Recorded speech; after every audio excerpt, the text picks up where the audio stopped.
Informasi kawitan Cakning Polres Jombang netepno papat tersangka kasus budidaya ganja sing ditandur nang omah kontrakan nang Desa Mojo Ngapit. Loro tersangka antarane pasangan sak bojo. Teko slidikane polisi kesingkap onoe aktor lapangan ambek bandar sing bandani bisnis ganja sing omsete nyandak miliaran repes iku.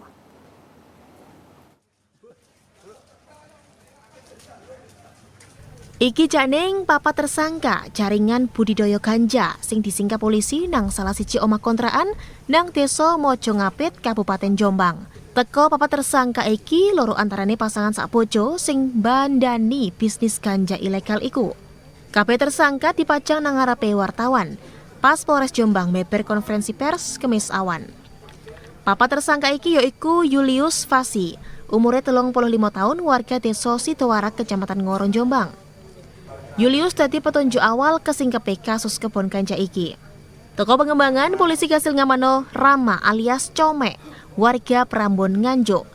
Wong lanang umur 43 tahun iku diringkesi nang omah kontraane nang Desa Mojo Ngapit, Kecamatan Jombang sing digawe kebon ganja.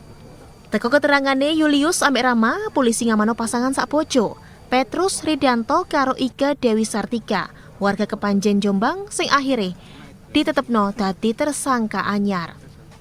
Kapolres Jombang AKBP Ardi Kurniawan Jelantreno, bisnis ganja sing dilakoni tersangka wis mlaku meh setahun.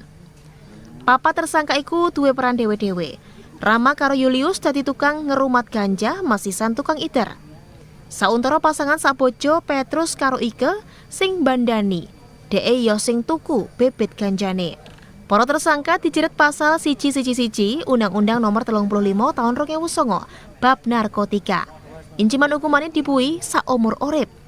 Lah teko barang bukti 40 kg ganja sing diamano. Barek regane nyandak 150 juta repes sak kilone. Omset jaringan ganja iki dibedak nyandak miliaran repes. Polisi bakal terus jeroni perkara iki kaya nyingkap jaringan liyane sing luwih gede. Saiful Mualimin, JTV.